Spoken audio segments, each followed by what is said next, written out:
تشریف رکھیں، تمام احباب اپنی نشستوں پہ تشریف رکھیں. بہت شکریہ.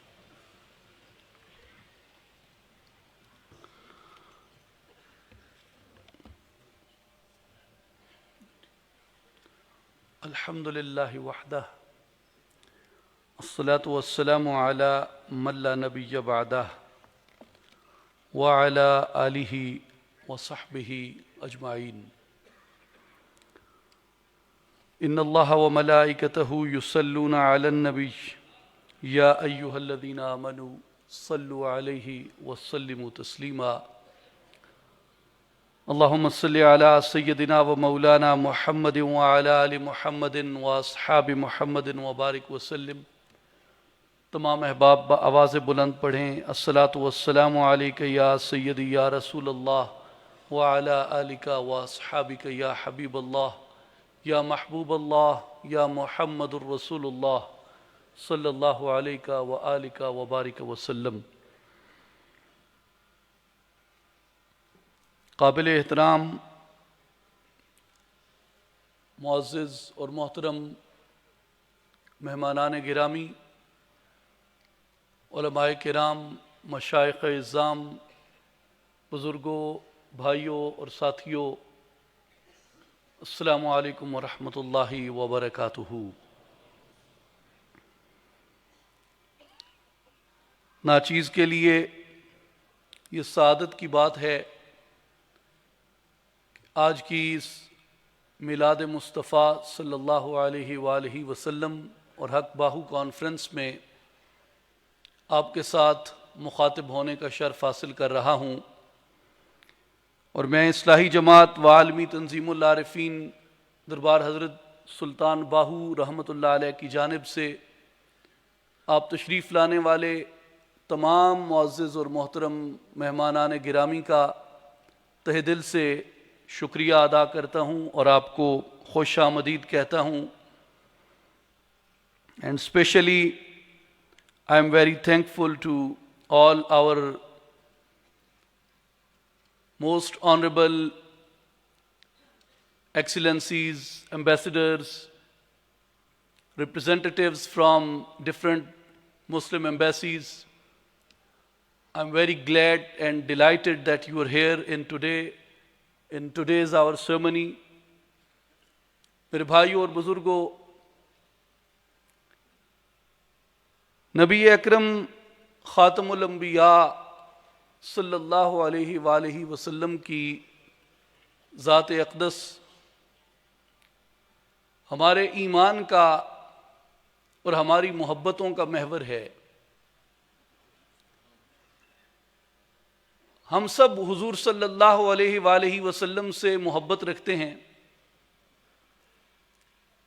اور ہم سب نبی اکرم صلی اللہ علیہ وآلہ وسلم کی ذات اقدس سے اس محبت کی کوشش کرتے ہیں جو ایمان کے لیے لازم ہے.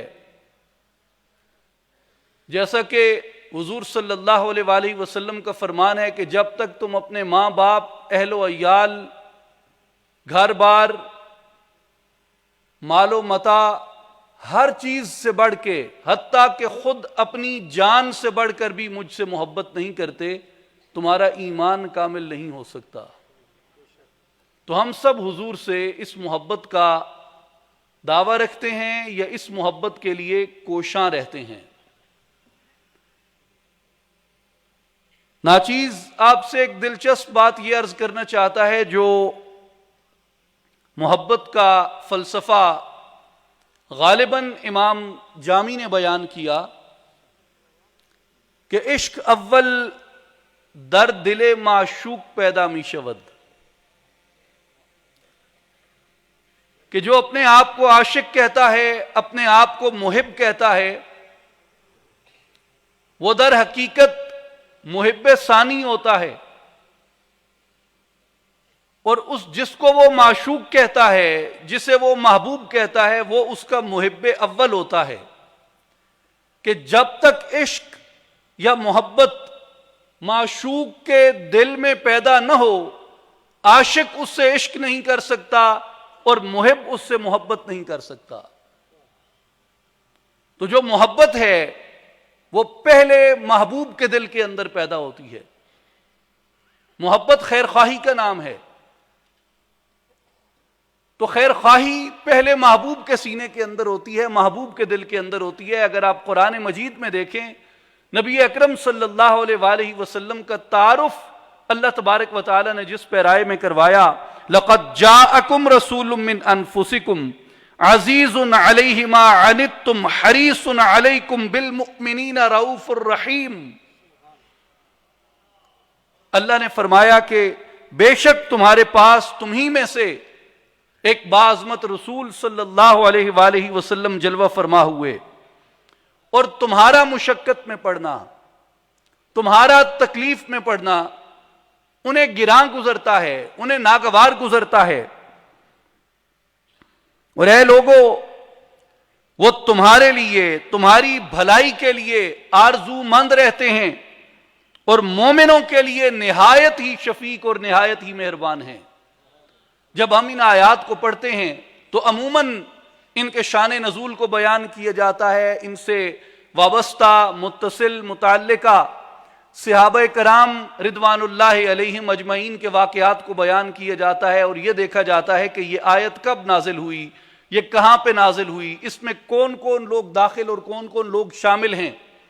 تو عموماً اس سے مراد وہی لوگ لیے جاتے ہیں جو نبی اکرم صلی اللہ علیہ وآلہ وسلم کے ہم زمانہ تھے یا آپ کے صحابہ تھے وسیع اصطلاح میں۔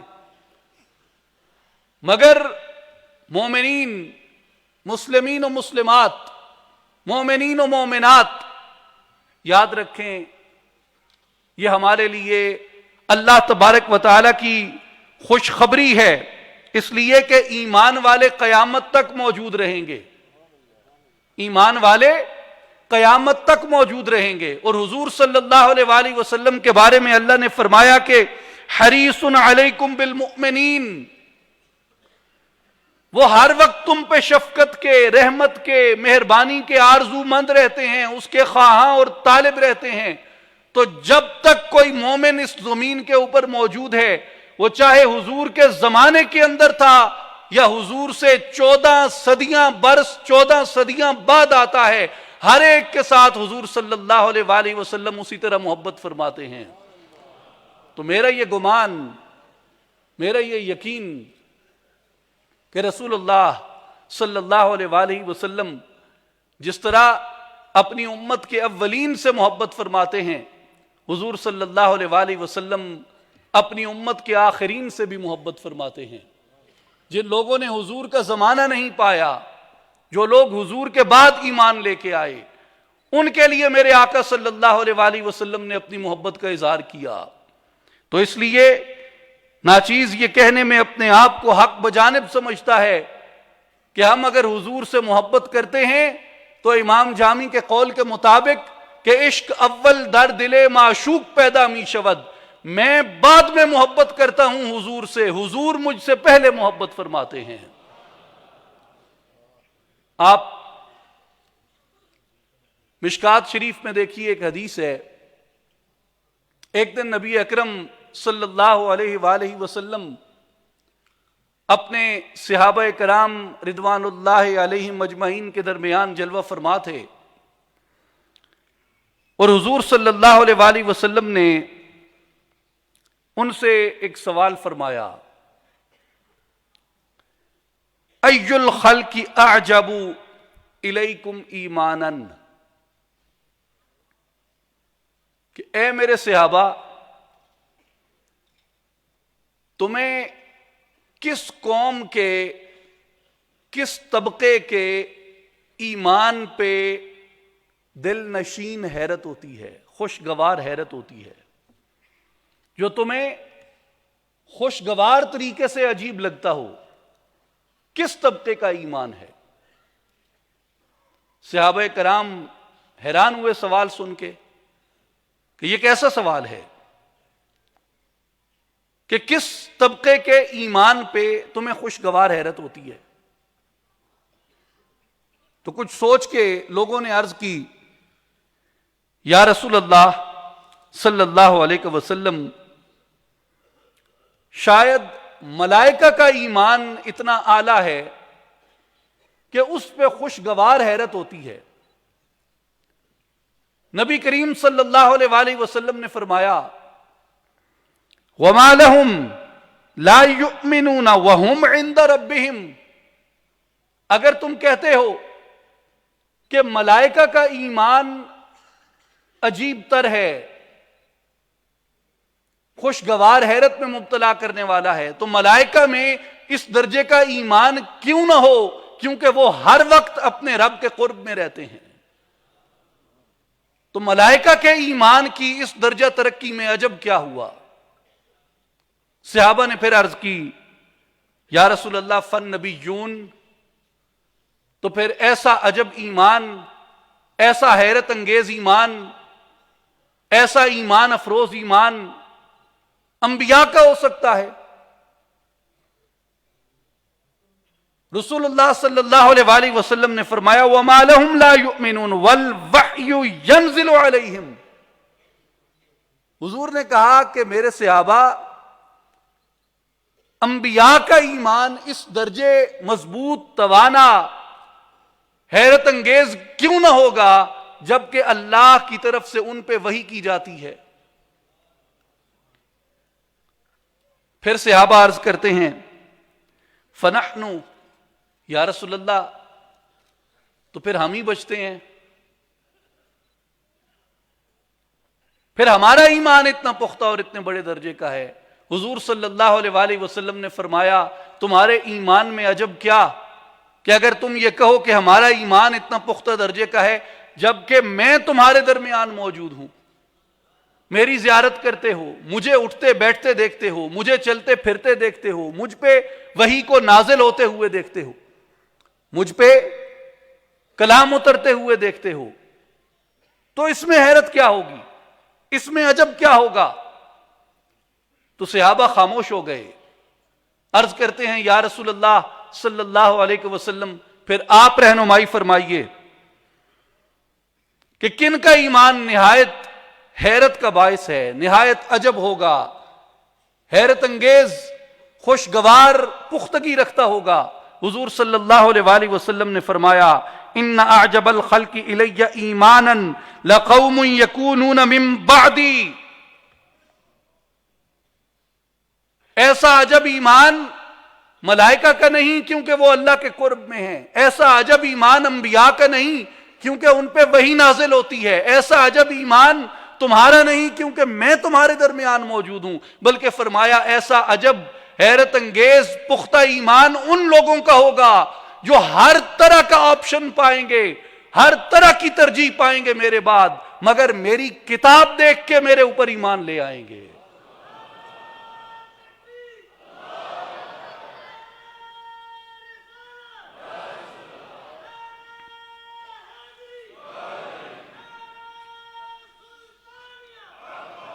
اس لیے حضور نے کہا کہ وہ ہر طرح کی گفتگو پائیں گے، ہر طرح کا عقیدہ پائیں گے، ہر طرح کا نظریہ پائیں گے، ہر طرح کا مذہب پائیں گے، ہر طرح کے صحیفے پائیں گے، ہر طرح کی کتابیں پائیں گے، ہر طرح کا علم پائیں گے، طرح طرح کی ترجیحات دیکھیں گے، طرح طرح کے آپشنز ان کے سامنے کھلے ہوں گے، لیکن وہ سب عقیدوں کو، سب نظریات کو، سب صحیفوں کو، سب علوم کو ایک طرف رکھ کے میری کتاب کی صداقت کی گواہی دیں گے اور میری رسالت کی گواہی دیں گے، حالانکہ انہوں نے مجھے دیکھا نہ ہوگا، حالانکہ انہوں نے مجھے دیکھا نہ ہوگا۔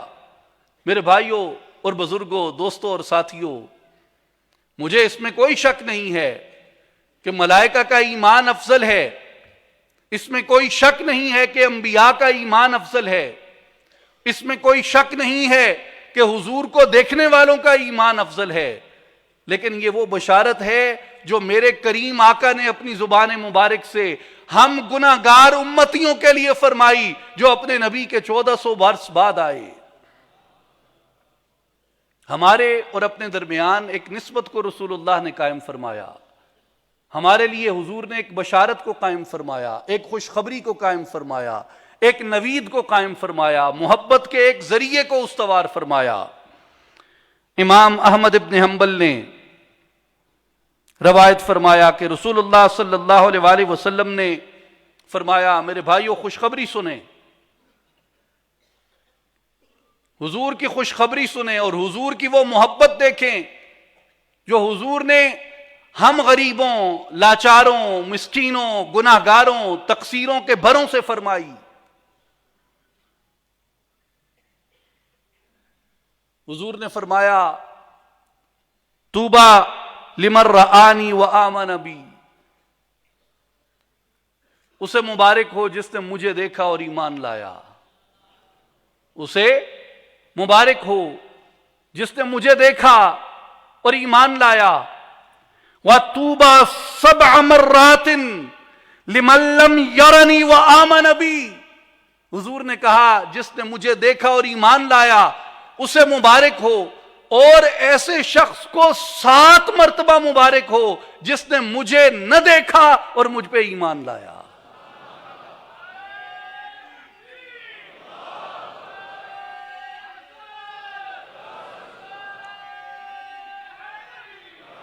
وَطُوبَى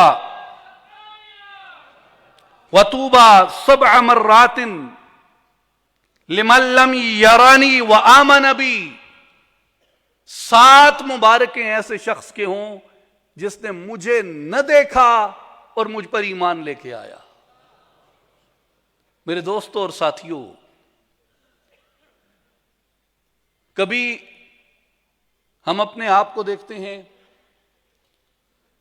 اور کبھی اپنے اس عظیم نبی اور رسول آقا و مولا کو دیکھتے ہیں، کہاں ان کی رفتیں، ان کی عظمتیں سورہ والنجم میں دیکھیں، سورہ حجرات میں دیکھیں، الم نشرح میں دیکھیں، سورہ کوثر میں دیکھیں،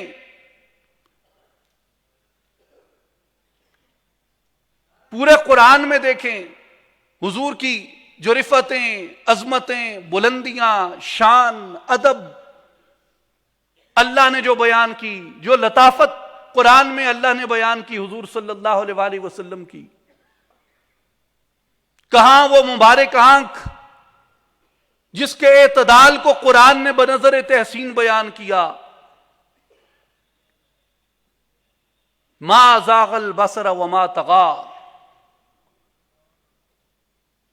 کہاں وہ مبارک ہاتھ جو اس جماعت کے ہاتھوں پہ آ جائیں جو بیت رضوان کرتی ہے تو قرآن کہتا ہے کہ مومنوں تمہارے ہاتھوں کے اوپر اللہ کا ہاتھ تھا، اس کی تائید کا ہاتھ تھا، کیونکہ حضور کا مبارک ہاتھ اللہ کی تائید و نصرت کا ہاتھ ہے۔ کہاں وہ مبارک سینہ جس کی عظمت کو قرآن بیان فرماتا ہے، الم نشرح لک صدرک۔ میرے دوستو، کہاں وہ مبارک زبان جس سے سوائے وحی کے کچھ نہیں نکلتا، وما ينطق عن الهوى ان هو الا وحی یوحى، میرا محبوب اپنی مرضی سے کلام نہیں کرتا، وہی کہتا ہے جو ہماری طرف سے وحی آتی ہے۔ کہاں وہ مبارک زبان، کہاں وہ مبارک آنکھیں، کہاں وہ مبارک ہاتھ، کہاں وہ مبارک سینہ، کہاں وہ مبارک وجود، اور کہاں ہم جیسے گناہگار، کہاں ہم جیسے خطا کار، کہاں ہم جیسے عیبوں سے بھرے لوگ، کہاں ہم جیسے نقائص کی دنیا میں رہنے والے لوگ، اور ہم عیبوں بھروں سے، ہم گناہگاروں سے جب ہمارے آقا و مولا اتنے بڑے رتبوں کے باوجود بھی محبت کریں تو ہمارا حق بنتا ہے کہ ہم رسول اللہ کی اس عظمت پہ، رسول اللہ کی ہمارے ساتھ اس محبت کی بنیاد پہ ہم رشک کرتے ہوئے حضور سے اپنی محبت کو دوبالا کر دیں۔ اس لیے رسول اللہ صلی اللہ علیہ وآلہ وسلم نے جب ابھی میرا دنیا میں وجود نہ تھا اس وقت مجھ سے محبت کا اظہار فرمایا۔ اور ابو عبیدہ ابن جراح رضی اللہ تعالی عنہ سے روایت ہے، آپ فرماتے ہیں کہ ایک دن میں نے بارگاہ رسالت مآب صلی اللہ علیہ وآلہ وسلم میں عرض کی، یا رسول اللہ احد خیر منا اسلمنا وجاہدنا معک، یا رسول اللہ کوئی ہم سے بھی بہتر ہے ایمان لانے میں، جس نے آپ کے ساتھ، ہم وہ لوگ ہیں جنہوں نے آپ کے ساتھ جد و جہد کی ہے، ہم سے بھی بہتر کوئی ہوگا ایمان لانے میں؟ رسول اللہ صلی اللہ علیہ وآلہ وسلم نے فرمایا نعم، ہاں، قوم یکونون من بعدکم یؤمنون بی ولم یرونی، حضور نے فرمایا ہاں، وہ لوگ ہوں گے جو میرے بعد آئیں گے، مجھے دیکھیں گے نہیں مگر میری نبوت اور رسالت کی تصدیق کریں گے۔ اسی طرح امام مسلم نے صحیح مسلم کتاب الجنت و صفا کے اندر حضور صلی اللہ علیہ وآلہ وسلم کی حدیث کو روایت کیا، ابو ہریرہ رضی اللہ تعالیٰ عنہ کی روایت سے، کہ جو لوگ میرے بعد آئیں گے وہ بھی اسی طرح میری زیارت کے، میرے دیدار کے مشتاق ہوں گے جس طرح تم لوگ میری زیارت کے، میرے دیدار کے مشتاق ہوتے ہو۔ جس طرح تم مجھے نہ دیکھو تو تمہاری حالتیں متغیر ہو جاتی ہیں، تم بے چین ہو جاتے ہو، تم مضطرب ہو جاتے ہو۔ حضرت حنظلہ کی مثال لے لیں، حضرت ثوبان کی مثال لے لیں، دیگر صحابہ کی مثال لے لیں، کہ اگر وہ رسول اللہ کی زیارت نہ کرتے، رسول اللہ کا دیدار نہ کرتے، رسول اللہ کو نہ دیکھتے، بے چین ہو جاتے، مضطرب ہو جاتے۔ حضور صلی اللہ علیہ وآلہ وسلم نے فرمایا کہ یہ تڑپ، یہ جذب، یہ عشق، یہ محبت اور ہجر کی یہ کیفیت، یہ صرف تمہیں نہیں ملی، یہ انہیں بھی نصیب ہوگی جو میرے بعد آئیں گے۔ میرے دیدار کے صرف تم ہی طالب نہیں ہو، وہ بھی میرے دیدار کے طالب ہوں گے جو میرے اور تمہارے بعد آئیں گے۔ اس لیے امام مسلم رحمۃ اللہ علیہ نے روایت کیا، حضور صلی اللہ علیہ وآلہ وسلم نے فرمایا من اشد امتی لی حب الناس یکونون بعدی، حضور نے فرمایا میری امت میں مجھ سے سب سے زیادہ محبت کرنے والے لوگ میرے بعد آئیں گے۔ یود احدہم لو رآنی بأہلہ ومالہ، ان میں سے ہر ایک یہ چاہے گا کہ وہ اپنا مال و متاع دے کے، اپنی سارا کچھ دے کے میری ایک جھلک دیکھ لے اس کے بدلے میں۔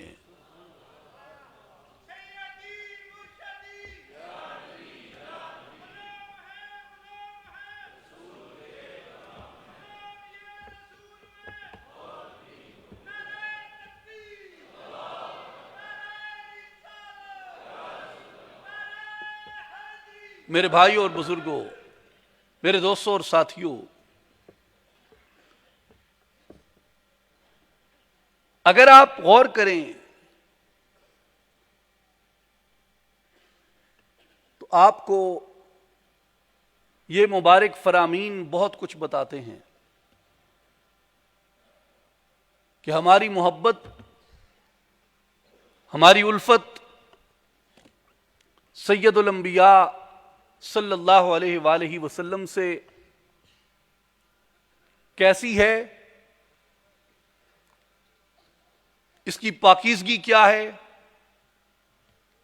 اور اس کی اہمیت نہ صرف ہماری اپنی ایمانیاتی زندگی میں کیا ہے، بلکہ اس کی اہمیت سید الانبیاء صلی اللہ علیہ وآلہ وسلم کی مبارک نظر میں کیا ہے۔ تو ہمیں اپنے عیب، تقصیریں، خطائیں، گناہ، نقائص، ان سب پہ نظر رکھنی چاہیے، اور یہ دیکھنا چاہیے کہ میں کیسا خوش قسمت ہوں کہ میرے آقا و مولا صلی اللہ علیہ وآلہ وسلم نے میرے ایمان لانے کی مجھ سے 1400 برس قبل تحسین فرمائی اور توصیف فرمائی. یہ ان کا کرم ہے کہ انہوں نے ہمیں اپنوں میں شمار فرمایا. یہ ان کی لجپالی ہے، ان کی کریمی ہے، ان کی عطا ہے کہ انہوں نے ہمیں اپنے دامن سے وابستہ ہونے کی توفیق عطا فرمائی. اور میرے بھائیوں، اس کے عوض ہم کیا پیش کر سکتے ہیں؟ اس کے عوض ہم کیا دے سکتے ہیں؟ اس کے عوض اگر ہم کچھ پیش کر سکتے ہیں ان کی مبارک بارگاہ کے اندر، اس کے عوض اگر ہمیں کچھ حضور کی بارگاہ اقدس کے اندر لے کے جانا ہے یا کچھ ہمیں حضور کی بارگاہ اقدس کے اندر پیش کرنا ہے، تو اس کا صلہ تو کوئی نہیں ہو سکتا، اس کا عوض تو کوئی نہیں ہو سکتا، اس کی قیمت تو کوئی نہیں ہو سکتی. محبت کی کیا قیمت ہو سکتی ہے؟ ارے ماں کی بیٹے سے محبت کی، ماں کی بیٹی سے محبت کی کوئی قیمت نہیں ہو سکتی، تو رسول کی اپنے امتی سے محبت کی کیا قیمت ہو سکتی ہے؟ یاد رکھیں میرے بھائیوں اور بزرگوں، اس کا صلہ ہم نہیں دے سکتے، اس کی قیمت ہم نہیں چکا سکتے، لیکن دو چیزیں ہمیں ضرور ملتی ہیں. ایک قرآن مجید کی آیت میں عرض کروں گا اور ایک رسول اللہ کی حدیث میں عرض کروں گا. قرآن مجید کی آیت میں اللہ تبارک و تعالی ارشاد فرماتے ہیں قُلْ لَا أَسْأَلُكُمْ عَلَيْهِ أَجْرًا إِلَّا الْمُوَدَّةَ فِي الْقُرْبَى. کہ حبیب صلی اللہ علیہ وسلم آپ انہیں فرما دیجئے کہ میں نے تمہیں جو کتاب دی، ہدایت دی، پیغام دیا، نجات دی، جنت کی راہ دکھائی، دوزخ سے بچانے کی تدبیر بتائی، اللہ کا راستہ دکھایا، توحید سمجھائی، اس سب کے صلے میں تم سے کوئی اجرت نہیں لیتا، کوئی معاوضہ نہیں لیتا. الا المودۃ فی القربى، سوائے اس کے کہ میرے اقربا سے محبت کرو. عبداللہ ابن عباس رضی اللہ عنہما روایت کرتے ہیں کہ میں نے عرض کی یا رسول اللہ صلی اللہ علیہ وسلم ہؤلاء الذین وجبت علینا مؤدتهم، یہ کون لوگ ہیں جن کی مؤدت ہمارے اوپر واجب کی گئی قرآن میں؟ تو حضور صلی اللہ علیہ وآلہ وسلم نے فرمایا کہ جن کی مؤدت تمہارے اوپر واجب کی گئی ہے وہ علی ہیں، فاطمہ ہیں اور ان کے دونوں بیٹے یعنی حسن و حسین ہیں. ہم اس کے عوض اگر کچھ پیش کر سکتے ہیں تو ان کے اقربا کی محبت ہے، مؤدت ہے.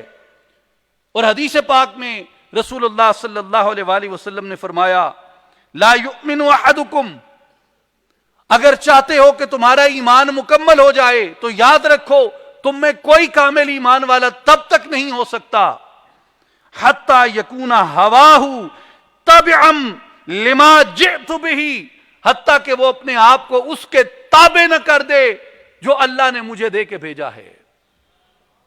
اللہ نے حضور کو قرآن دے کے بھیجا، اللہ نے حضور صلی اللہ علیہ وآلہ وسلم کو کتاب دے کے بھیجا. تو حضور کی جو ہم سے محبت ہے، حضور کی ہم پہ جو یہ شفقت اور عنایت ہے، اس کا عوض اور اس کا صلہ یہی ہو سکتا ہے کہ قرآن مجید کو اپنی زندگی میں عملی طور پہ داخل کیا جائے. اس کا صلہ یہی ہو سکتا ہے کہ حضور صلی اللہ علیہ وآلہ وسلم کی سنت اور حضور صلی اللہ علیہ وآلہ وسلم کے احکام کی پیروی کی جائے، حضور کے اخلاق مبارک کو اختیار کیا جائے، حضور کی عادات مبارکہ کو اختیار کیا جائے. اور حضور صلی اللہ علیہ وآلہ وسلم نے اپنے نمونہ عمل سے ہمارے لیے ایک انسان کا جو کردار چھوڑا ہے اس کردار کو اختیار کیا جائے. میرے بھائیوں اور بزرگوں،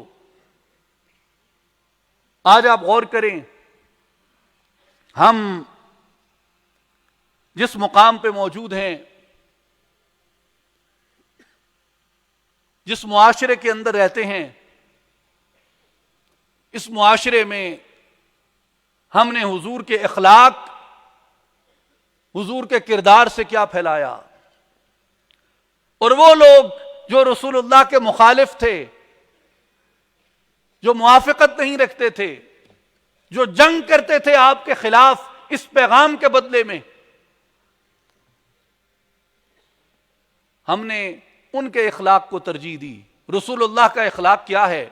رسول اللہ کا اخلاق ہے بشروا ولا تنفروا، بشارت دو، خوشخبری دو، نفرت مت پھیلاؤ۔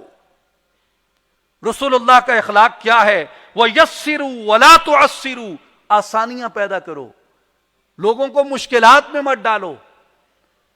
آج ہم اگر اپنے آپ میں، اپنے معاشرے میں غور کریں، اپنے طور اتوار میں غور کریں، اپنی سماجی معاشرتی زندگی، اپنے رویے میں غور کریں، تو ہم نے رسول اللہ صلی اللہ علیہ وآلہ وسلم کے اخلاق سے کیا سیکھا؟ رسول اللہ کے اخلاق سے کیا اپنایا؟ رسول اللہ کی مبارک عادات سے کیا اپنایا؟ رسول اللہ کی سنت اور شریعت سے کیا اپنایا؟ رسول اللہ کے احکام سے کیا اپنایا؟ حضور نے کہا تھا بشرو، بشارت دو، ولا تنفروا، نفرت مت پھیلاؤ۔ میرا کسی سیاسی جماعت سے کوئی تعلق نہیں ہے، ہر ایک کی اپنی اوپینین یا رائے ہو سکتی ہے، مگر آپ سوشل میڈیا، اخبارات، ٹیلی ویژن کھول کے دیکھیں اور اسے حضور صلی اللہ علیہ وآلہ وسلم کے پیغام سے، اس نبی سے جو ہمارے پیدا ہونے سے صدیوں پہلے ہم سے محبت کرتے تھے، ہماری توصیف کرتے تھے، ہمارا وصف کرتے تھے، ہماری تحسین کرتے تھے، ہمیں بتاتے تھے کہ تم بعد میں آؤ گے مگر میں پھر بھی تم سے محبت کرتا ہوں۔ اس نبی کی سنت، اس کے اخلاق سے ہم نے کیا سیکھا ہے؟ ہمارے عملی رویے جو ہمارے اظہار کی صورت میں موجود ہیں مختلف جگہ پہ، کیا وہ ہماری محبت کی دلیل بنتے ہیں کہ اس محبت کے بدلے میں بھی اپنے نبی سے اتنی محبت کرتا ہوں؟ ہم نے جو وتیرہ اختیار کیا ہے وہ نفرتیں پھیلانے کا ہے۔ ہم نے جو وتیرہ اختیار کر رکھا ہے اپنی قومی زندگی میں اور قومی رویوں میں، وہ مشکلات پیدا کرنے کا ہے، جبکہ رسول اللہ نے تو فرمایا تھا کہ آسانیاں بانٹو۔ رسول اللہ نے فرمایا تھا کہ مجھے بشیر بنا کے بھیجا گیا ہے، میں بشارت دینے والا ہوں، مجھے اخلاق کی تکمیل کرنے والا بنا کے بھیجا گیا ہے، میں تمہارا معلم اخلاق ہوں، تمہیں اخلاق کی تربیت دیتا ہوں، تمہیں اخلاق آداب سکھاتا ہوں۔ اور آپ آج اپنے لیڈروں کی تقریریں سنیں، across the board without any discrimination, آپ غور کریں، وہ چیزیں جو رسول اللہ نے منع فرمائی تھیں ان کو ہم نے اپنا وتیرہ بنا لیا۔ یعنی حیرت ہوتی ہے، حضور صلی اللہ علیہ وآلہ وسلم کی بارگاہ میں ایک شخص آتا تھا، صحیح بخاری کی حدیث ہے، حضور کی بارگاہ میں ایک شخص آتا تھا، اس کا نام تھا عبداللہ، اور وہ حضور کو ہنساتا تھا، مزاق کرتا تھا حضور سے، اور جب وہ آتا تھا وہ باتیں ایسی کرتا کہ حضور تبسم فرماتے اس کی باتوں پہ۔ تو ایک مرتبہ عبداللہ نے شراب پی، اور یہ وہ عبداللہ ہے جس کا اس معاشرت میں نک نیم بعض لوگ اسے حمار کہتے تھے۔ اس نے شراب پی، اس کے اوپر حد عائد ہوئی اور اسے کوڑے لگائے گئے۔ کوڑوں کے بعد اس نے توبہ کی، پھر چلا گیا۔ کچھ دن بعد دوبارہ اسے پکڑا گیا کہ اس نے شراب پی ہے، تو دوبارہ اس پہ حد لگی، اسے کوڑے مارے گئے۔ اس نے پھر توبہ کی، تیسری مرتبہ پھر وہ پکڑا گیا، شراب پی اس نے، پھر پکڑا گیا، سرکار کے دربار میں پیش کیا گیا، سرکار نے پھر فرمایا کہ اس پہ حد جاری ہوتی ہے۔ اب اسے جب کوڑے لگائے جا رہے تھے تو ایک صحابی رسول وہاں پہ کھڑے تھے، انہوں نے کہا کہ حضور اس پہ اتنی شفقت کرتے ہیں، اتنی کریمی فرماتے ہیں، اور اتنی مرتبہ اس پہ حد جاری ہو چکی ہے، اور یہ شخص بار بار توبہ توڑتا ہے اور اپنی حد کا احترام نہیں کرتا، لعنت ہو ایسے شخص کے اوپر۔ جب اس صحابی نے اس گناہگار شخص پہ لعنت کی، اب وہ جو گناہگار تھا وہ کتنی مرتبہ گناہگار ڈکلیئر ہوا، روبروئے عدالت، اسپیکولیشن میں نہیں، افواہوں میں نہیں کہ اس نے یہ کیا یا نہیں کیا، شک و شبہ میں نہیں کہ شاید اس نے کیا ہو شاید نہ کیا ہو، شک نہیں تھا، ثبوت کے ساتھ گرفتار ہوا، عدالت نے اس کے اوپر شواہد کے مطابق حد جاری کی، 3 مرتبہ اپنے گناہ کی پاداش میں اس نے اپنے اوپر حد جاری کروائی، یعنی واضح گناہگار ہے، واضح خطا کار ہے، واضح طور پہ جرائم میں مبتلا ہونے والا شخص ہے، مگر ایک صحابی نے کہا کہ لعنت ہو ایسے شخص پہ۔ رسول اللہ صلی اللہ علیہ وآلہ وسلم ساتھ کھڑے تھے، آپ کو اس صحابی کا اس گناہگار کے اوپر لعنت کرنا ناگوار گزرا، اور حضور صلی اللہ علیہ وآلہ وسلم نے فرمایا لا تلعنوہ، اس شخص پہ لعنت نہ کرو، فواللہ ما علمت انہ یحب اللہ ورسولہ، میں فقط اتنا جانتا ہوں کہ یہ اللہ اور اس کے رسول سے محبت کرتا ہے۔ اگر کوئی گناہگار ہے تو کیا ہوا؟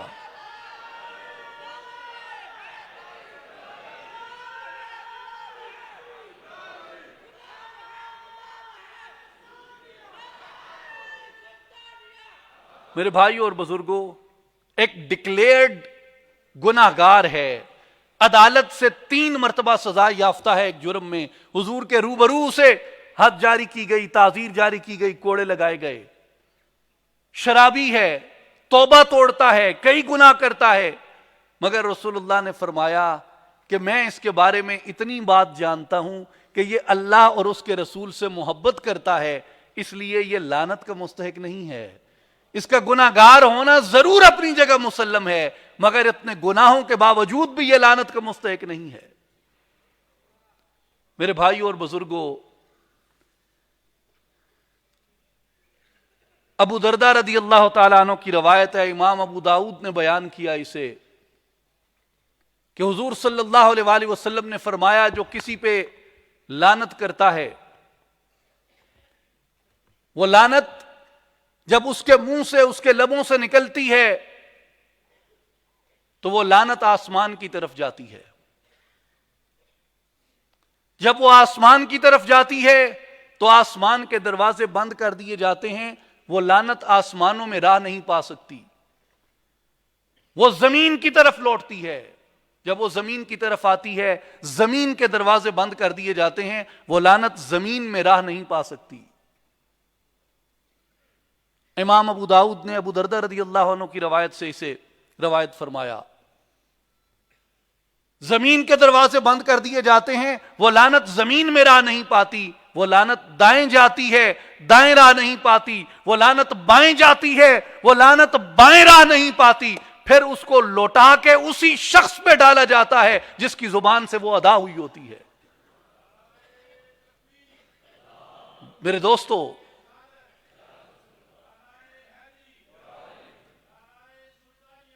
میرے بزرگوں، میرے بھائیوں، یاد رکھیں، یہ کلمات بظاہر بہت آسان ہوتے ہیں کہنے۔ اب اس صحابی نے اگر ایک گنہگار کے لیے کہہ دیا تھا، یعنی جو آج کی ہماری پاکستانی سوسائٹی ہے، آج کی ہماری جو معاشرت ہے، آج کا جو ہمارا محاورہ ہے، آج کا جو ہمارا لب و لہجہ ہے، اس کے مطابق تو شاید یہ کوئی اتنی بڑی بات نہیں کہ رسول اللہ اس پہ آ کے ٹوکتے کہ لعنت کی ہے، ایک گنہگار پہ کی ہے تو پھر ٹھیک ہی کیتا ہوئے گا، تو انہوں کہنے کیا سی وہ اتنی انی واری توبوں پان چھڑ۔ لیکن سرکار نے فرمایا کہ نہیں، یہ دیکھو کہ وہ اللہ اور اس کے رسول سے محبت کرتا ہے۔ سرکار نے فرمایا کہ جو لعنت کرتا ہے، لعنت آسمانوں سے لوٹتی ہے، زمین سے لوٹتی ہے، دائیں سے لوٹتی ہے، بائیں سے لوٹتی ہے، اور واپس اسی شخص پہ پڑتی ہے جس نے وہ لعنت منہ سے ادا کی ہوتی ہے۔ حضور صلی اللہ علیہ وآلہ وسلم نے فرمایا، صحیح بخاری کی روایت ہے، کہ جو شخص قتل کرتا ہے اپنے آپ کو، ومن قتل نفسہ بشیء فی الدنیا، جس نے کسی آلے سے اپنے آپ کو دنیا میں قتل کیا، خودکشی کی، فرمایا کہ قیامت کے دن اسی آلے کے ساتھ اس شخص کو عذاب دیا جائے گا۔ جو شخص جس آلے کے ساتھ خودکشی کرتا ہے، جس آلے کے ساتھ اپنے آپ کو مارتا ہے، جس آلے کے ساتھ اپنے آپ کو قتل کرتا ہے، جس آلے کے ساتھ اپنے آپ کو وہ اس دنیا سے رخصت کرتا ہے، جس بارود کے اندر اپنے آپ کو پھٹاتا ہے، سرکار نے فرمایا قیامت کے دن وہ اسی آلے کے ساتھ اسے عذاب دیا جائے گا۔ وہ چھری ہے تو چھری سے، بارود ہے تو بارود سے، تلوار ہے تو تلوار سے، گولی ہے تو گولی سے۔ اس کے بعد سرکار علیہ الصلوۃ والسلام نے فرمایا، وَمَن لَعَنَ مُؤْمِنًا فَهُوَ كَقَتْلِهِ، جس نے کسی مومن پہ لعنت کی گویا اس نے اس مومن کا قتل کیا۔ وَمَن قَذَفَ مُؤْمِنًا بِكُفْرٍ فَهُوَ كَقَتْلِهِ، نہ صرف یہ کہ جو کسی پہ لعنت کرتا ہے وہ اس کے قتل جیسا گناہ ہے، بلکہ فرمایا جو کسی مومن کے اوپر کفر کی تہمت لگاتا ہے، کفر کو اس کی مومن کی طرف منسوب کرتا ہے، سرکار نے فرمایا کہ یہ بھی ایسے ہی ہے جیسے اس نے مومن کو قتل کیا۔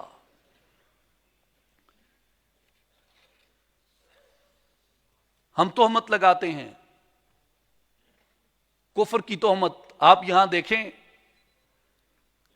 ایک کفرستان بنا ہوا ہے سوشل میڈیا پہ، ہر طرف ہر روز سینکڑوں کی تعداد میں ایک جمعہ بازار محسوس ہوتا ہے آپ کو کفر کے فتووں کا۔ کوئی اور تو نہیں ہے پس خنجر آزمائی، ہم ہی قتل ہو رہے ہیں، ہم ہی قتل کر رہے ہیں۔ سرکار علیہ الصلوۃ والسلام نے اس عمل سے، اس فعل سے ہمیں منع کیا، اور حضور صلی اللہ علیہ وآلہ وسلم نے فرمایا کہ جب تم تہمت لگاتے ہو کسی پہ کفر کی تو وہ ایسے ہی ہے جیسے تم نے اپنے مومن بھائی کا قتل کر ڈالا ہے۔ اور تہمت تمہارے نزدیک چھوٹی ہوتی ہے، قرآن مجید سے پوچھیں، سورہ نور میں اللہ نے فرمایا وَتَحْسَبُونَهُ هَيِّنًا وَهُوَ عِندَ اللَّهِ عَظِيمٌ، تمہارے نزدیک تہمت چھوٹی چیز ہوگی مگر اللہ کے نزدیک تہمت چھوٹی نہیں ہوتی۔ اللہ کے نزدیک یہ ایک بڑا گناہ ہے، اللہ کے نزدیک یہ ایک عظیم گناہ ہے۔ صحیح بخاری میں امام بخاری رحمۃ اللہ علیہ نے سیدنا ابو دردہ رضی اللہ تعالیٰ عنہ سے روایت کیا، ابو ہریرہ رضی اللہ عنہ سے روایت کیا کہ حضور صلی اللہ علیہ وآلہ وسلم نے فرمایا کہ جس شخص نے اپنے غلام پر تہمت لگائی، اپنے غلام پر تہمت لگائی، اپنے ماتحت پہ تہمت لگائی، اور وہ غلام اس تہمت سے بری تھا، تو سرکار نے فرمایا کہ قیامت کے دن اس کے آقا کو، تہمت لگانے والوں کو، اس کے جو سینئر تھا اس کو، حضور صلی اللہ علیہ وآلہ وسلم نے فرمایا کہ جولد یوم القیامہ، اس کو قیامت کے دن اس کی تعزیر لاگو کی جائے گی اور اسے کوڑے مارے جائیں گے اس تہمت لگانے کے۔ میرے دوستوں اور ساتھیوں، حضور صلی اللہ علیہ وآلہ وسلم نے ہمیں ہماری زبان کے استعمال کا ایک کوڈ آف کنڈکٹ دیا کہ تم کیا کہہ سکتے ہو اور کیا نہیں کہہ سکتے، اور جو تم کہتے ہو تمہارے نزدیک وہ حقیر ہو سکتا ہے، تمہارے نزدیک وہ معمولی ہو سکتا ہے، مگر اللہ کے نزدیک وہ باتیں معمولی نہیں ہیں۔ اللہ اپنی ساری مخلوق سے محبت کرتا ہے۔ میں اس میں پک اینڈ چوز کر سکتا ہوں کہ مجھے اس سے محبت ہے اور مجھے اس سے محبت نہیں ہے، لیکن جس نے بھی کہا اقرار باللسان اور تصدیق بالقلب سے لا الہ الا اللہ محمد الرسول اللہ، صحیح روایات کے مطابق وہ اس بات کا مستحق ہو گیا کہ رسول اللہ اس سے محبت فرماتے ہیں۔ وہ گنہگار ہو سکتا ہے،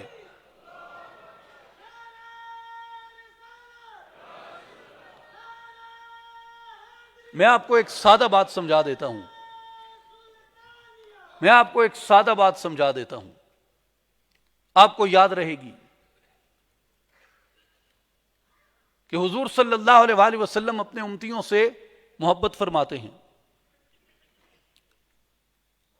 جس نے کہا زبان سے اور دل سے تصدیق کی کہ لا الہ الا اللہ محمد الرسول اللہ، اور حضور کو اس نے دیکھا نہیں ہے، کیا وہ اس روایت کا مصداق ہے یا نہیں کہ 7 مبارکیں ہیں اس کے لیے جس نے مجھے نہ دیکھا اور مجھ پہ ایمان لایا؟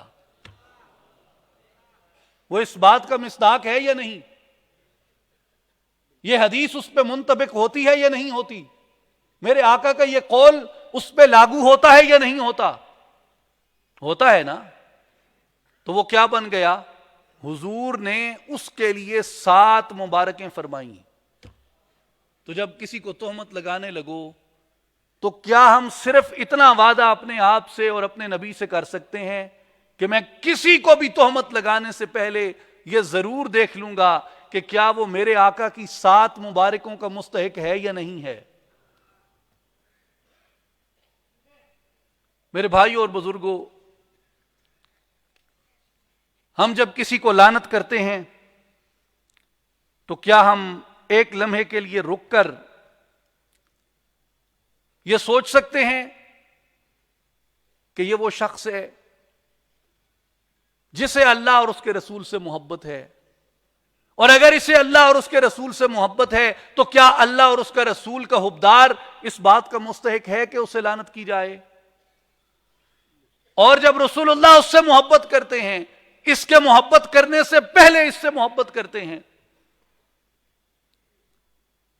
تو جس سے حضور محبت کرتے ہوں، حضور اپنی امتیوں سے محبت کرتے ہیں، تو جس سے حضور محبت کرتے ہوں وہ اس بات کا مستحق نہیں ہے کہ اس کو لعنت کی جائے۔ میرے بھائیوں اور بزرگوں، قرآن مجید کا حکم ہے کہ ایک دوسرے کو برے القاب سے مت پکارو۔ نعرہ تکبیر، نعرہ رسالت، نعرہ خلافت، نعرہ حیدری، نعرہ غوثیہ، نعرہ سلطانیہ، میری جان جوانی، سانسوں کی روانی، میری پریم کہانی، نعرہ سلطانیہ، حضور جانشین سلطان الفقر حضرت سخی سلطان محمد علی صاحب، نعرہ سلطانیہ، نعرہ تشریف رکھیں، سلطانیہ۔ تمام احباب تشریف رکھیں۔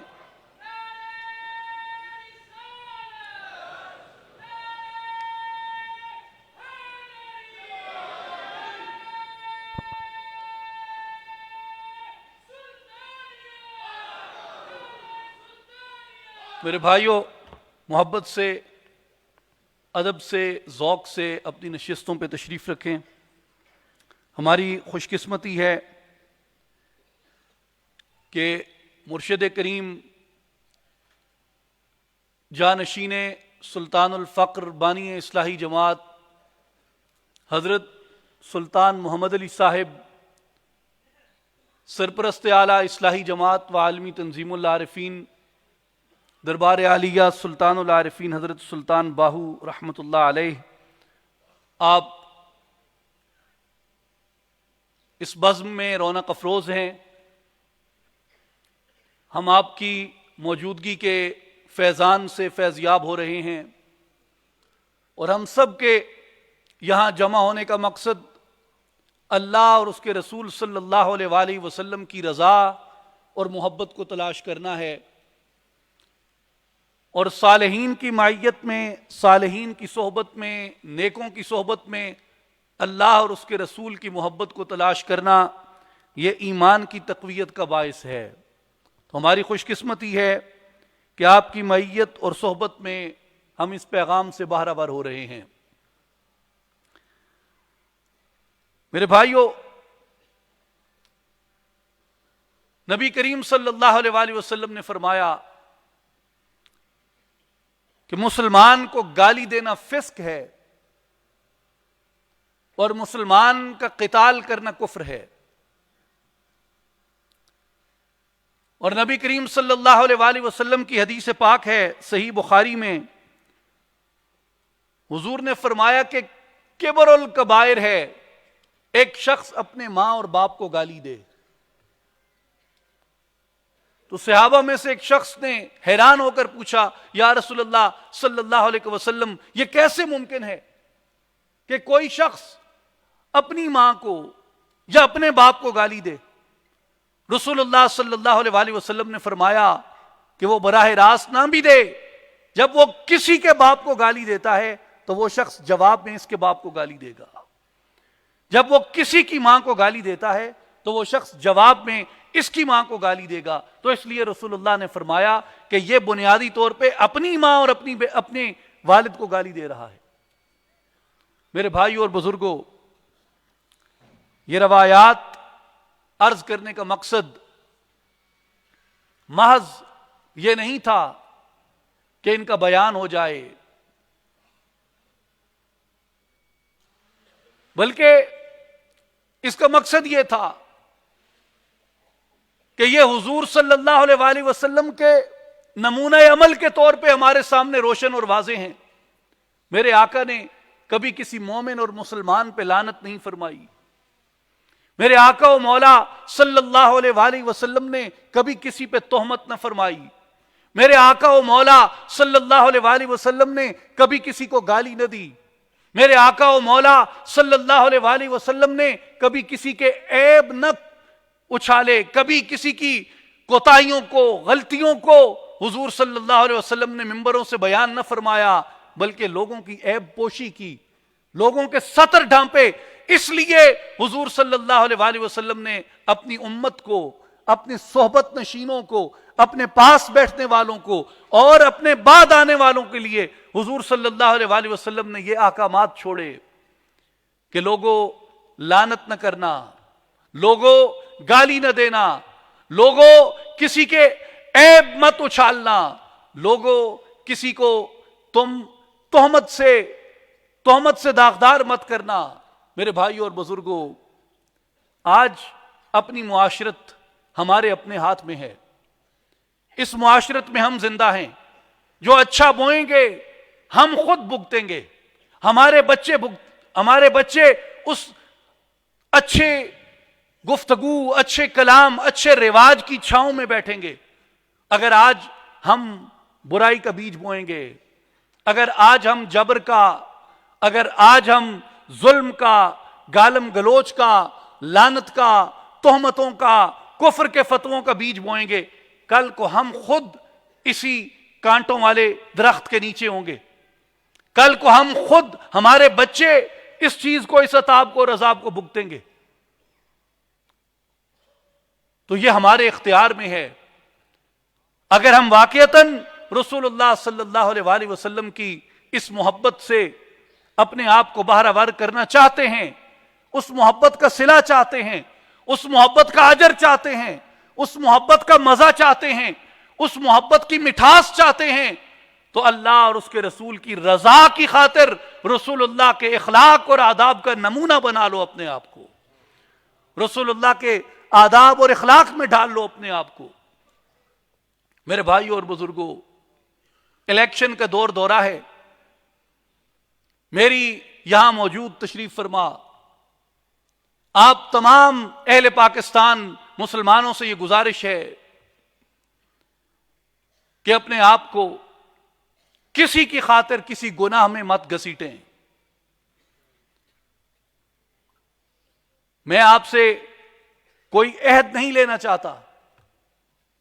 جیسے عام طور پہ جلسوں میں ہاتھ کھڑے کروائے جاتے ہیں، میں آپ سے کوئی ہاتھ کھڑا نہیں کروانا چاہتا، کوئی گنتی نہیں کروانا چاہتا، لیکن ایک عاجزانہ اپیل، درخواست آپ سے کرنا چاہتا ہوں کہ اللہ کے لیے اور اس کے رسول صلی اللہ علیہ وآلہ وسلم کی محبت کے لیے اور حضور کی سنت اور شریعت کی اتباع میں اور حضور کی پیروی میں اپنے دلوں میں یہ عہد کریں کہ ہم کسی مسلمان، مرد ہو یا عورت ہو، اس کو تہمت سے داغدار نہیں کریں گے.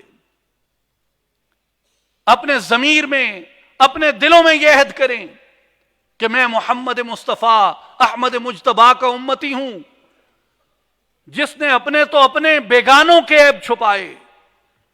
میں کسی کے عیب کو نہ اپنی زبان سے بیان کروں گا، نہ اپنے ہاتھوں سے پھیلاؤں گا. میں کسی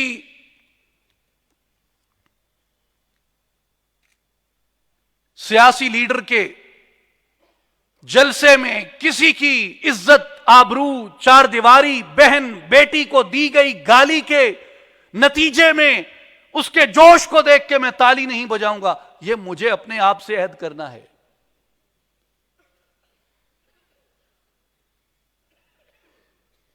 میں کسی سیاسی مباحثے میں، کسی بحث میں غیر شائستگی کا مظاہرہ نہیں کروں گا، گالم گلوچ پہ نہیں اتروں گا، کسی کو لعنت نہیں کروں گا. یہ مجھے اپنے آپ سے عہد کرنا ہے. اس لیے کہ یہ آج کا بیج ہے جو ہم بوئیں گے، جس کے سائے میں ہم بھی بیٹھیں گے، ہماری آئندہ نسل بھی بیٹھے گی. لیکن جو روش عام ہم نے پھیلا رکھی ہے، اس کا نتیجہ سوائے ایک انتشار کے کچھ نہیں ہے. گالیاں بکنا، لعنتیں دینا، تہمتیں لگانا اور لوگوں کی عزتوں کو اچھالنا.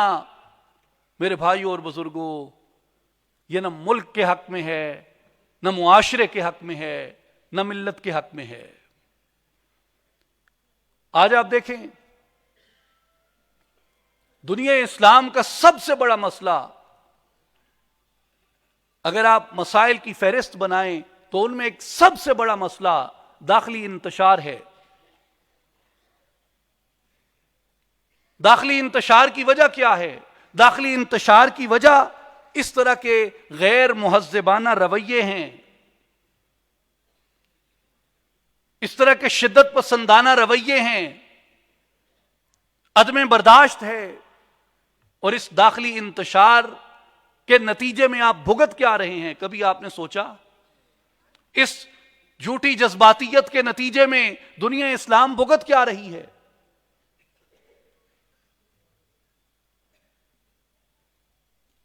میرے بھائیوں اور بزرگوں، غزہ میں 22,000 شہادتیں ہو چکی ہیں. 9,000 سے زائد بچے ان میں شہید ہونے والے ہیں. تسلسل سے شہادتیں ہو رہی ہیں. روزانہ کی بنیاد پہ 100 کے لگ بھگ شہداء ہوتے ہیں غزہ میں. اور ہم میں اتنی سکت نہیں ہے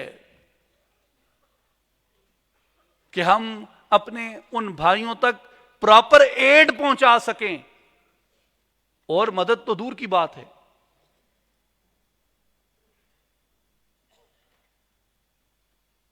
میرے بھائیوں اور بزرگوں، یہ اگر آپ غور و فکر کریں، اگر آپ سوچیں تو یہ کیوں ہوا ایسا؟ ہم اس کمزوری تک بحیثیت امہ کیوں پہنچے؟ اس داخلی انتشار اس کی ایک بڑی وجہ ہے. اس داخلی انتشار سے معیشتیں کمزور ہوئیں، دفاع کمزور ہوا، خارجہ پالیسیاں کمزور ہوئیں. اس داخلی انتشار کے سبب معاشرت کمزور ہوئی، جس کے نتیجے میں ریاستیں کمزور ہوئیں. جب ریاستیں کمزور ہوئیں، ان میں اتنی سکت نہیں ہے کہ حق کو حق کہہ سکیں، جھوٹ کو جھوٹ کہہ سکیں، قاتل کو قاتل کہہ سکیں، ظالم کو ظالم کہہ سکیں، مقتول کو مقتول اور مظلوم کو مظلوم کہہ سکیں. اتنی سکت نہ رہی. آپ دیکھیں ابھی ان 2 سالوں میں، 2 برسوں میں 2 جنگیں ہوئیں، ایک غزہ کی اور ایک یوکرین کی. آپ دونوں پہ انٹرنیشنل رسپانس دیکھ لیں. غزہ پہ کیا انٹرنیشنل رسپانس ہے اور یوکرین پہ کیا ہے. یہ میں نہیں کہہ رہا. آئرلینڈ کے پرائم منسٹر لیو ورادکر نے، جارڈن کے فارن منسٹر ایمن صفادی نے، ملائیشیا کے ڈپٹی پرائم منسٹر احمد زاہد حمیدی نے، اور دنیا نے اس پہ بات کی ہے کہ ذرا کمپیئر کریں جو ہپوکریسی ہے so called globalised civilised world کی غزہ میں اور یوکرین میں، وہ آپ کو نظر آتی ہے؟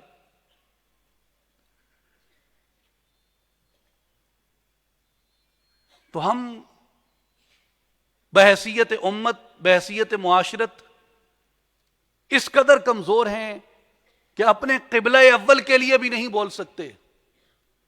یاد رکھیں، جب تک قرآن موجود ہے، جب تک اس میں سورہ اسراء موجود ہے، مسجد اقصی سے میری محبت غیر مشروط ہے۔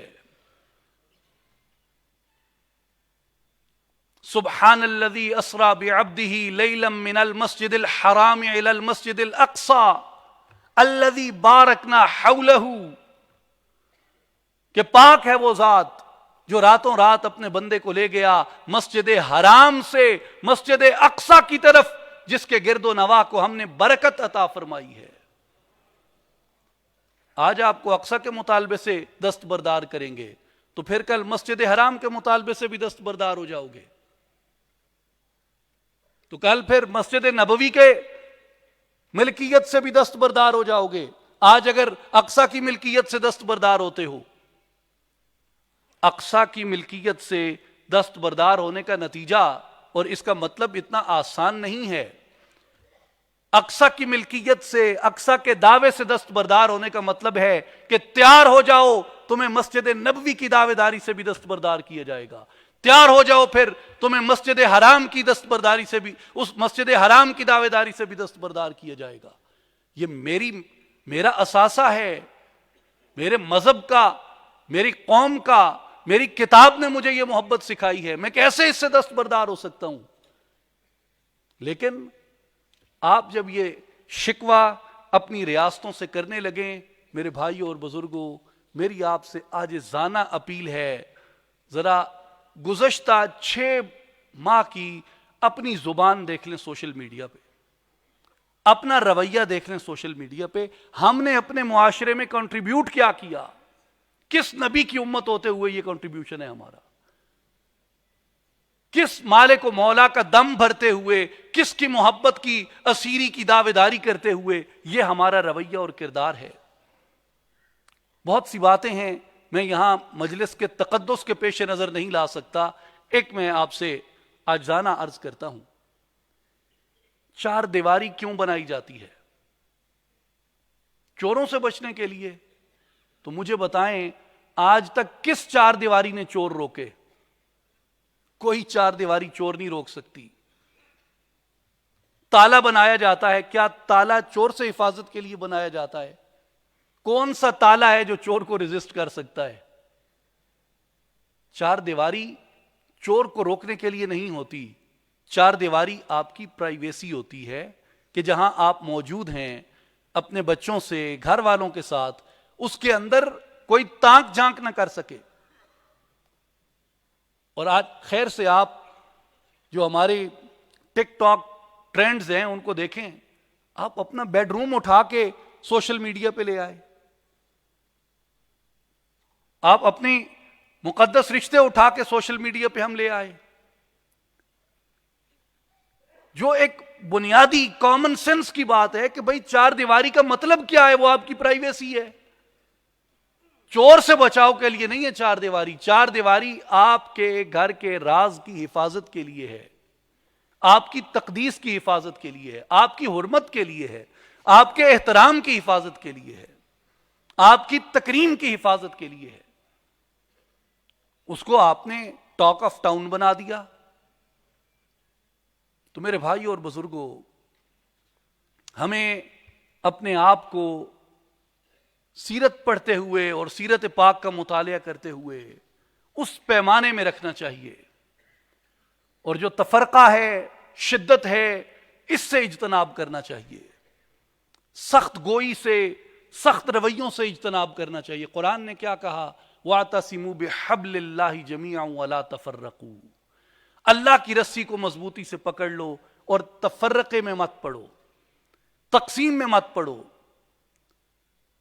گفتگو کے آخری حصے میں آخری 2-3 منٹ میں آپ سے عرض کروں گا کہ وَلَا تَفَرَّقُوا سے اولیاء کرام نے اور صوفیاء کرام نے یہ فرمایا کہ تفرقہ 2 طرح کا ہے. ایک تفرقہ آپ کے اندر ہے اور ایک تفرقہ آپ کے باہر ہے. آپ کو ان دونوں پہ قابو رکھنا ہے، نہ باہر کے تفرقے میں مبتلا ہوں نہ اندر کے تفرقے میں مبتلا ہوں. باہر کا تفرقہ ملت میں اتحاد اور یکجہتی ہے، اور اندر کا تفرقہ آپ کی اپنی شخصیت کے اندر یکجہتی ہے. یعنی انسان کی شخصیت 3 حصوں میں تقسیم ہوتی ہے، جسم میں، عقل میں اور روح میں. ایک آپ کا جسم ہے جس کے لیے اعمال ہیں، ایک آپ کی عقل ہے جس کے لیے آپ کا عقیدہ ہے، اور ایک آپ کی روح ہے، آپ کا باطن ہے جس کے لیے اللہ تبارک و تعالی نے ذکر مقرر فرمایا ہے. الا بذکر اللہ تطمئن القلوب، اللہ کے ذکر سے دلوں کو اطمینان نصیب ہوتا ہے. اور جو حضرت سلطان العارفین سخی سلطان باہو رحمت اللہ تعالی علیہ کے طریقے میں عملاً جو پریکٹس کیا جاتا ہے، اس میں ذات کا ذکر وہ بنیادی طور پہ آپ کی ان تینوں چیزوں کی تربیت اور اصلاح کرتا ہے، جسم کی بھی، عقل کی بھی اور روح کی بھی. اس لیے اللہ تبارک و تعالی نے فرمایا ہے قرآن مجید میں کہ فَإِذَا قَضَيْتُمُ الصَّلَاةَ فَاذْكُرُوا اللَّهَ قِيَامًا وَقُعُودًا وَعَلَى جُنُوبِكُمْ. جب تم نماز پڑھ چکو تو کھڑے بھی، بیٹھے بھی اور کروٹوں کے بل بھی اللہ کا ذکر اختیار کرو. انسان کے 3 ہی پوسچر ہوتے ہیں، یہ کھڑا ہوتا ہے یا بیٹھا ہوتا ہے یا کروٹوں کے بل ہوتا ہے. تو کیسے ممکن ہے کہ انسان ہر حال میں اللہ کا ذکر کرے؟ تو قرآن مجید نے اس کا طریقہ بھی بتایا کہ وَاذْكُرْ رَبَّكَ فِي نَفْسِكَ، اپنے رب کا ذکر کرو اپنے انفس میں، اپنی سانسوں میں. وَاذْكُرْ رَبَّكَ فِي نَفْسِكَ تَضَرُّعًا وَخِيفَةً وَدُونَ الْجَهْرِ مِنَ الْقَوْلِ، اپنے رب کا ذکر کرو اپنی سانسوں میں، عاجزی سے، خفیہ طریقے سے، بغیر آواز نکالے. اور وہ طریقہ کیا ہے کہ انسان کے 2 سانسیں، ایک اندر جاتی ہے، ایک سانس باہر آتی ہے. اور سانس کو آپ نے اللہ کے ذکر کی عادت ڈالنی ہے. اور سانس کو جب آپ ذکر میں ڈالتے ہیں تو اس کو آپ اپنی قوت ارادہ کے ذریعے کنٹرول کرتے ہیں، اپنی فزیکل بینگ سے نہیں، اپنے ارادے کی قوت سے. کہ آپ امیجنیشن میں اللہ کا ذکر کریں. جب اندر سانس جائے تو آپ کی زبان حرکت نہ کرے، آپ کے ہونٹ حرکت نہ کریں، آواز پیدا نہ ہو. جب اندر سانس جائے تو سانسوں میں ملا کے اپنے تخیل کی قوت سے کہیں اللہ. اور جب سانس باہر لیں تو آپ کے ہونٹ نہ ہلیں، زبان نہ ہلے، آواز پیدا نہ ہو. آپ باہر سانس لیتے ہوئے اپنی قوت خیال کے ساتھ کہیں ہو اللہ ہو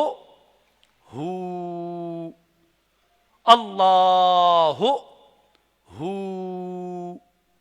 اللہ ہو. جب آپ اس ترتیب سے ذکر کرتے ہیں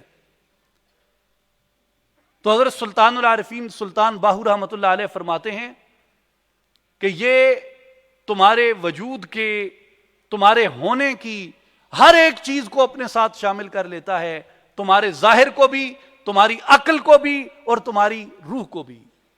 اور جب یہ تینوں چیزیں اللہ کے ذکر کی طرف جڑ جاتی ہیں، ان کے اندر ایک یکجہتی پیدا ہو جاتی ہے، ان کے اندر ایک یکتائی پیدا ہو جاتی ہے. جسم بھی اللہ کی طرف راغب ہو جاتا ہے، عقل بھی اللہ کی طرف راغب ہو جاتی ہے اور روح بھی اللہ کی طرف راغب ہو جاتی ہے. تو پورا انسان ذاکر بن جاتا ہے، اللہ کا ذکر کرتا ہے. اور جو شخص ہر دم اور ہر سانس کے ساتھ اللہ کا ذکر کرتا ہے، اللہ تبارک و تعالیٰ فرماتا ہے کہ وہی لوگ ہیں جو کامیاب ہونے والے ہیں. تو میرے بھائی اور بزرگوں، سلطان باہو رحمت اللہ تعالی علیہ جسے چمبے کی بوٹی کہتے ہیں، الف اللہ چمبے دی بوٹی من وچ مرشد لائی ہوں. وہ چمبے کی بوٹی کیا ہے؟ وہ اسم ذات کا ذکر ہے جو مرشد سالک کے سینے میں اس کی سانسوں کے ذریعے کاشت کرتا ہے. جہاں وہ بوٹی جب پنگرتی ہے، وہ جب پھلتی پھولتی ہے، پھر وہ برگ و بار لے کے آتی ہے، جس کی خوشبو دنیا کو روشن اور معطر کرتی ہے۔ تو ساری گفتگو کا خلاصہ یہ ہے کہ مومنوں، اس بات کی خوشی مناؤ کہ اللہ نے تمہیں رسول اللہ کی امت بنایا، اور رسول اللہ کی اس محبت پہ ناز کرو کہ ہم فقیروں، حقیروں، پر تقصیروں سے ہمارے آقا و مولا اس قدر محبت فرماتے ہیں۔ اور میرے بھائی اور بزرگوں، اس کے ساتھ ہم پہ یہ لازم ہوتا ہے کہ حضور صلی اللہ علیہ وآلہ وسلم کے نمونہ عمل کو اختیار کریں اور زبان کے آداب سیکھیں جو رسول اللہ نے اپنی سیرت میں ہمیں ارشاد فرمائے کہ کیا کہنا ہے اور کیا نہیں کہنا، اور جو تم کہتے ہو اس کا تمہارے اوپر کیا وبال ہوتا ہے۔ اور آخری بات یہ کہ اپنی اصلاح کے لیے، تفرقے سے دوری کے لیے اپنے آپ کو اللہ کے ذکر کے اندر راغب کریں، یہ ہماری ظاہری باطنی کامیابی ہے۔ ان اللہ و ملائکتہ یصلون علی النبی یا ایھا الذین آمنوا صلوا علیہ وسلموا تسلیما اللہم صل علی سیدنا و مولانا محمد وعلی آل محمد وبارک وسلم وآخر دعوانا ان الحمد للہ رب العالمین۔